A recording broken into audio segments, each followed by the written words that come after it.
미중 간의 정상회담을 하면서 이제 기다릴 거 아니에요, 밖에서. 그러면 이제 호주머니에 손 놓고 이렇게 기다리다가 미국 대통령 트럼프가 나타나면 호주머니에 손을 조용히 빼서 이렇게, 그렇게 많은 돈을 지금 부어서 하고 있으면 미국 기업 중심으로 우선 배정을 할까요? 아니면 우리나라 기업에다 우선적으로 배정을 할까요? 당연히 미국 기업 중심으로 배정을 하겠죠.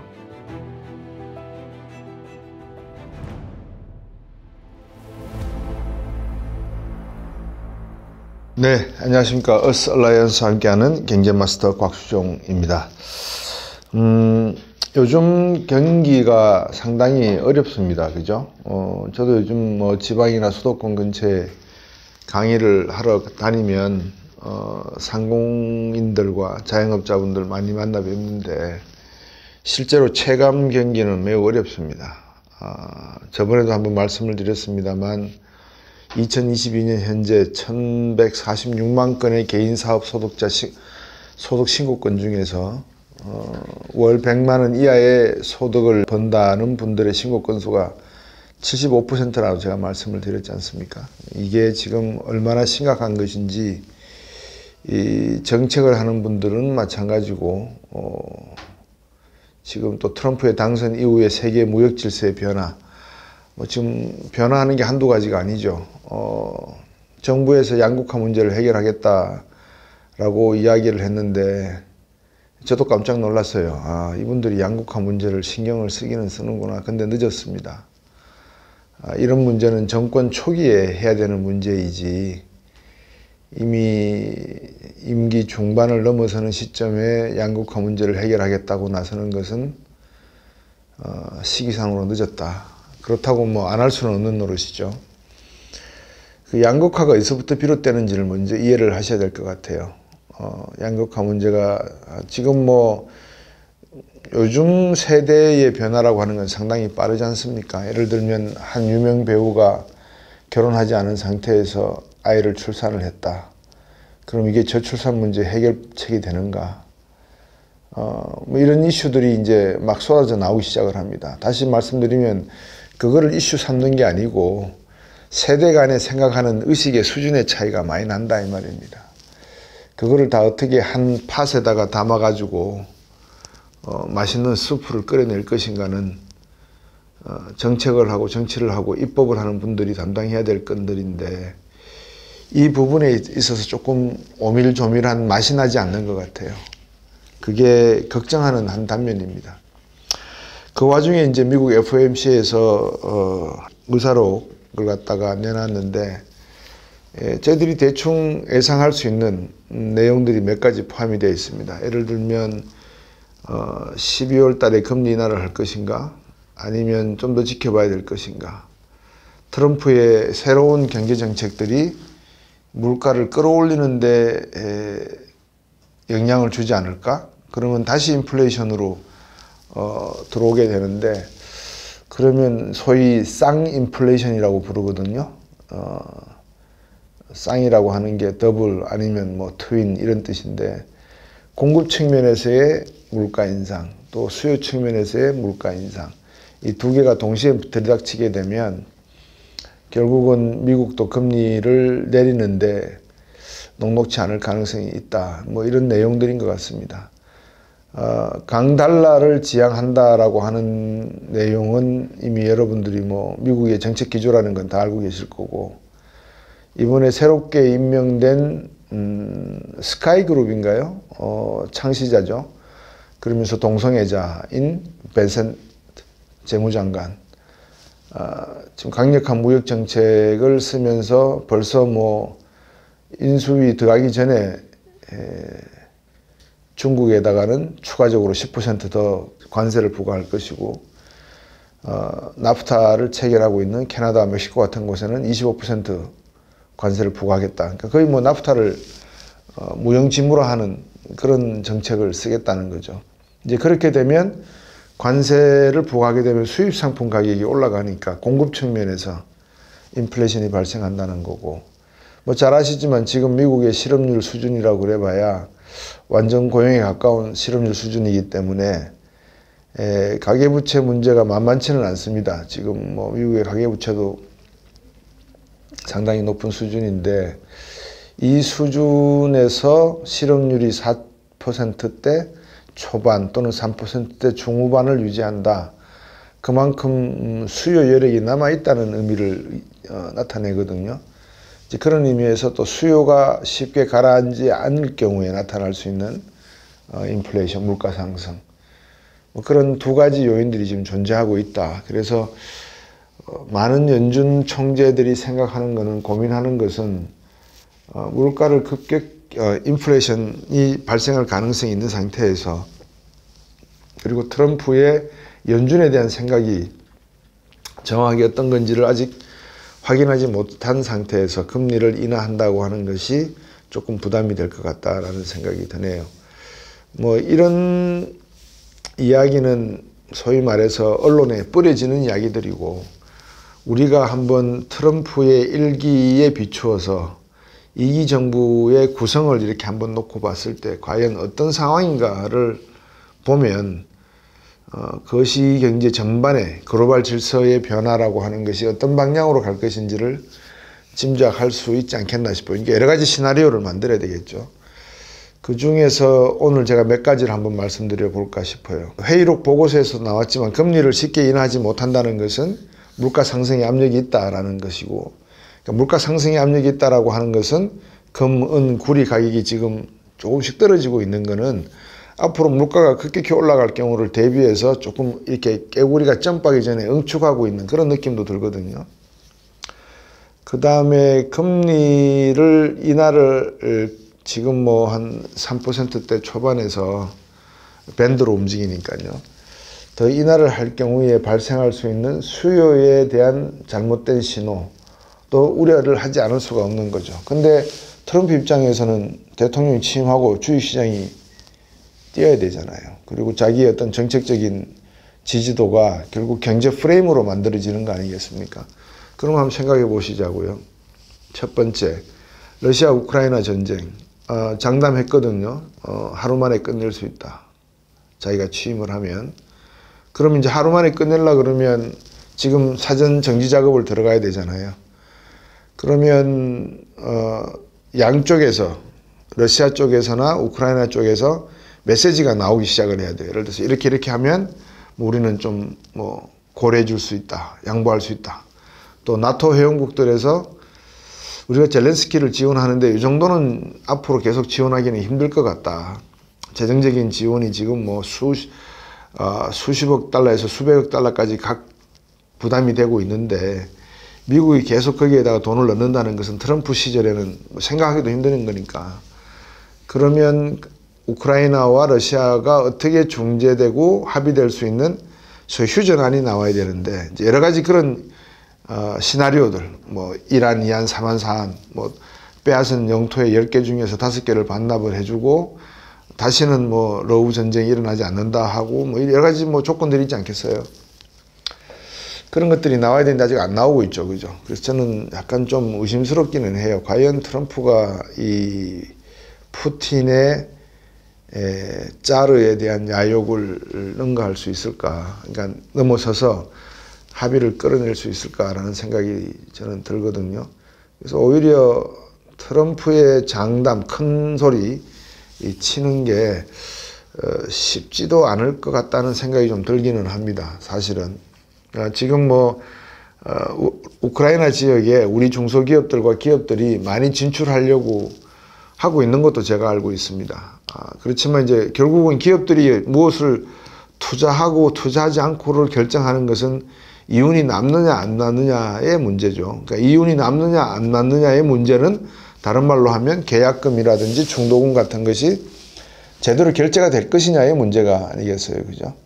이제 거기에 대한 자금 지원이 있느냐.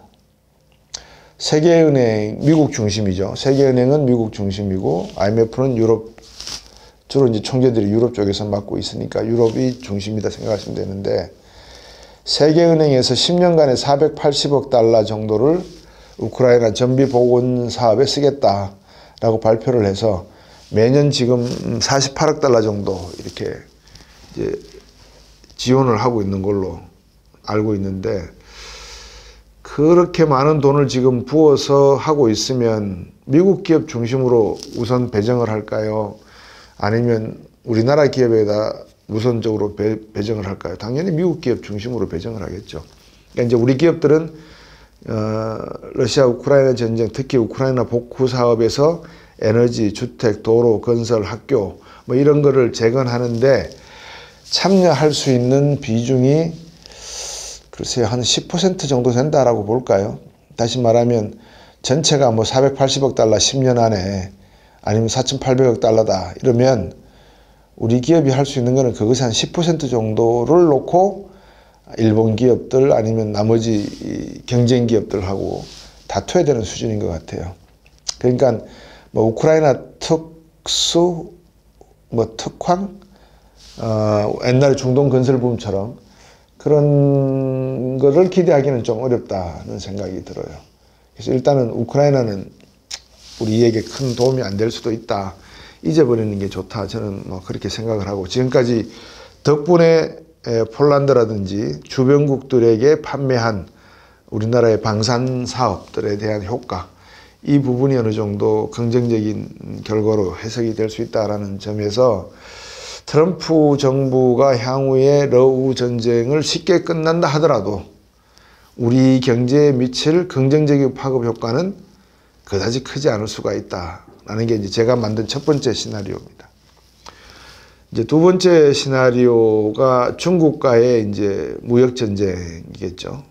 뭐 하도 많이 들으셔서 귀찮으실 거예요. 이제 듣기가 뭐 디디스킹이다, 디커플링이다, 뭐 이런 이야기를 듣는데 그냥 꾼들이 만들어내는 그런 용어에 너무 뭐 신경 쓰지 마시고 한번 생각해 보시자고요. 미국이 생각했을 때 중국이라고 하는 국가가 경제가 지금 위기에 있을까요? 기회에 있을까요?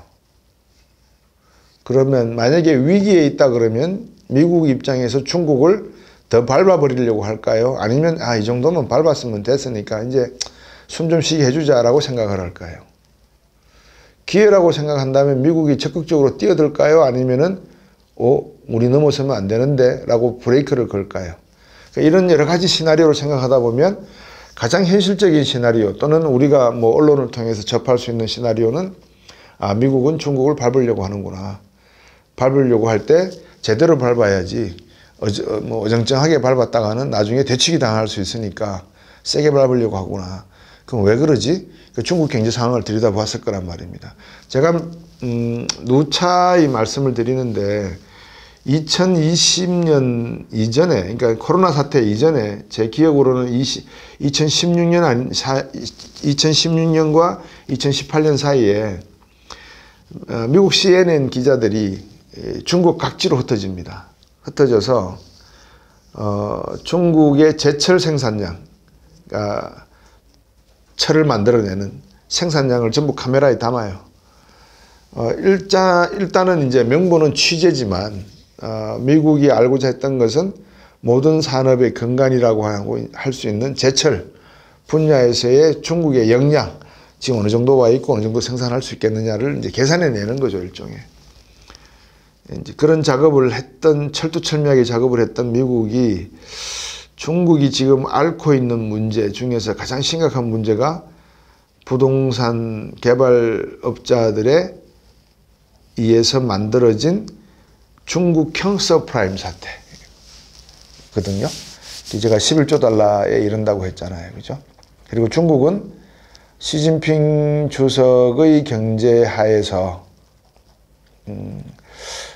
지금까지의 경기에 대한 어떤 성장의 지속 가능성보다는 분배의 안정성에 사실은 치중을 했어요. 왜냐하면 중국 공산당도 바보들이 아니잖아요. 그 똑똑한 사람들 많을 거 아닙니까? 그러면 우리가 2020년 코로나를 두들겨 맞고 나면 앞으로 우리 경제도 5.0 가면 잘 갈 것 같아. 아니면 그 전이라도 중국의 공산당 수뇌부들은 향후에 우리 경제개발 정책을 아무리 열심히 가동한다 한들 이미 성장의 임계치에 도달했기 때문에 이제 두 자릿수는 좀 힘들 것 같아. 그러면 한 자릿수로 꺾일 것 같은데 최저치가 한 5%는 돼야 되지 않겠어? 라고 생각을 저는 미리 했다고 봐요. 그래서 중국은 거기에 대한 대비책은 대비책이라기보다도 생각은 하고 있었을 거라고 저는 보여지거든요. 그래서 미국이 압박을 한다 하더라도 아유 뭐 큰 문제 되겠어라고 생각을 하는데, 왜냐하면 이제 우회 수출을 하면 되거든요. 공장을 빼서 베트남으로 가져가고 말레이시아 가져가고 인도네시아 가져가서 마치 메이드 인 차이나가 아니고 메이드 인 라오스, 메이드 인 캄보디아, 메이드 인 싱가포르, 메이드 인 뭐 말레이시아 이렇게 해서 미국에다 팔면 되잖아요. 이제 그 작업을 하는데 미국은 또 그걸 모르겠습니까? 당연히 알죠. 그러니까 지금 미국과 중국이 벌어지는 게임의 가장 중요한 거는 미국이 중국으로 하여금 숨통을 잴 때 제대로 잰다는 것이지, 뭐 느슨하게 잴 생각은 별로 없을 것 같아요. 그렇다면 중국은 어떻게 하겠느냐? 자존심이 있죠. 아, 그렇다고 해서 뭐 무릎을 꿇고 형님 한번 살려주십시오라고 하겠습니까? 제가 2009년도 경제독법책을 쓰면서 워싱턴 DC에서 잠깐 근무를 하고 이제 와서 많은 강연에서 드렸던 말씀은 이 클로즈 도어, 그러니까 문을 닫고 미국하고 이야기하는 것과 문을 열어놓고 미국과 대화하는 그 형태가 다릅니다. 중국에. 예를 들면 문을 열어놓고 대화를 하면 책상도 치고, 당신들 말이야 우리가 동양에서 그래도 아시아에서 최고의 문명국가고 막 이런 큰 소리를 치는데, 문만 딱 닫히면은 그대로 막 무릎팍으로 기어가가지고 미국 사람한테 함 살리도 너희들이 큰형이지 않냐, 우리 뭐 힘 있나, 아무것도 없다, 우리 옛날에 뭐 알지만 아편전쟁 때 대포 팡팡 쐈는데 막 대포 포탄 안에 막 팝콘이 터지고 뭐 우리 전부 그런 식이다, 그냥 살리도. 이게 이제 사실은 제가 워싱턴 DC에서 일하면서 이제 말씀드렸던 미중 간의 실체의 모습입니다. 지금도 계속될까? 조금은 이제 중국이 그런 모습을 탈피하려고 하겠죠. 옛날에 무릎팍으로 막 기어갔다 그러면, 예를 들면 뭐라 그럴까요? 호주머니에 손 놓고, 어제 제가 들은 이야기입니다만, 미중 간의 정상회담을 하면서 이제 기다릴 거 아니에요, 밖에서. 그러면 이제 호주머니에 손 놓고 이렇게 기다리다가 미국 대통령 트럼프가 나타나면 호주머니에 손을 조용히 빼서 이렇게 공손하게, 이제 그 정도는 되는 것 같아요, 중국이. 그래서 미중 간의 지금의 갈등은 계속될 것이다, 그렇게 보여지고요. 또 그게 긍정적인 측면도 있습니다. 왜냐하면 생각해 보십시오. 중국이 지금은 그렇게 해서 미국한테 펀치를 얻어맞고 있는 것처럼 보이지만 우회 수출을 한다고 막 해외로 투자를 늘리잖아요. 그러면 중국도 본의 아니게 타이에 의해서 자의반 타의반 해외 투자를 하게 되거든요.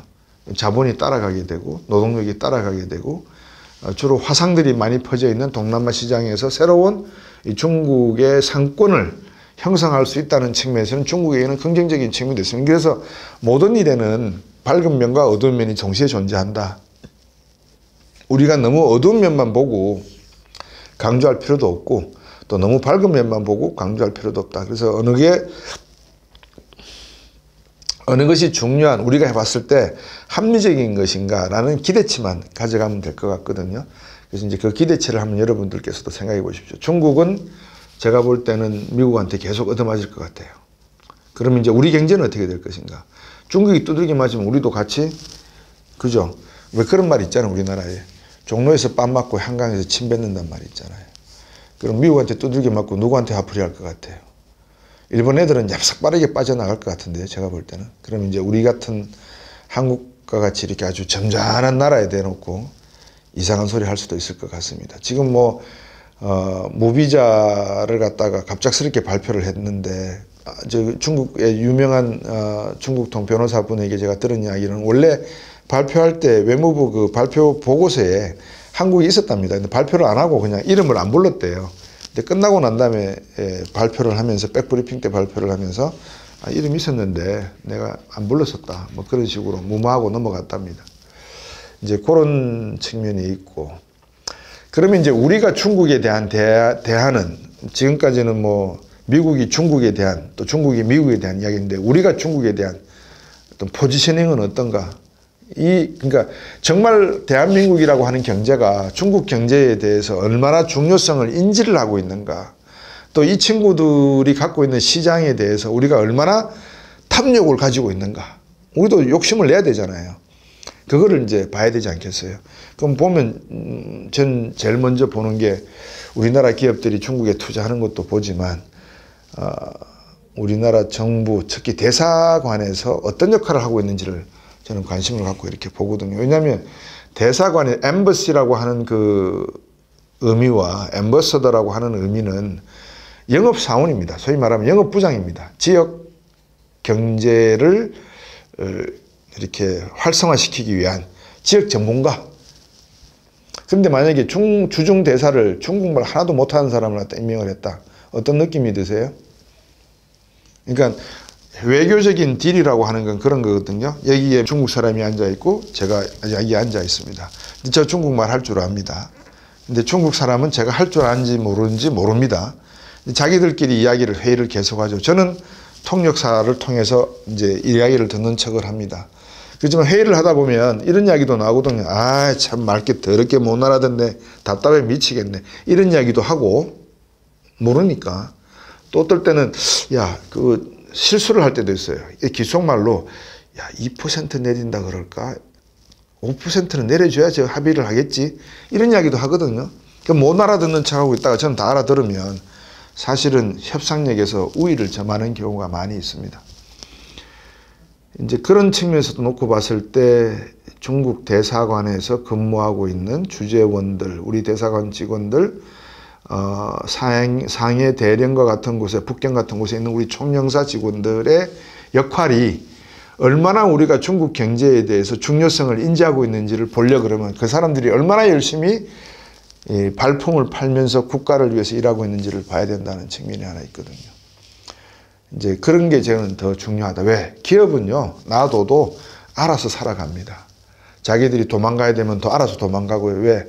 기업가 정신이라고 하는 것은 이 소위 말해서 우리가 흔히 말하는 늘공, 의공들보다는 정신이 더 바짝 긴장해가 있거든요. 수익을 안 내면 망하잖아요. 그러니까 이 개념은 보통 사람들, 기업을 해보지 않은 분들은 잘 이해 못하는 거라고 저는 생각을 해요. 그래서 우리나라 측면에서 중국이라고 하는 것이 중요하다. 뭐 미국과 중국이 싸운다 만다. 이거는 저는 관심이 없어요. 싸울 수 있죠. 뭐 우리도 뭐 일본하고 얼마나 싸웁니까? 대만하고 얼마나 다툽니까? TSMC하고. 근데 그게 중요한 게 아니라 그때 틈새 시장에서 아니면 그 싸움을 이용해서 우리가 얼마나 더 중국을 로비하고 타이트하게 붙어서 더 친밀하게 수출을 할 수 있고 어려움을 극복할 수 있는지에 대한 문제를 해결하려고 하는 노력을 하느냐 것이 문제인데 없더라 이 말입니다.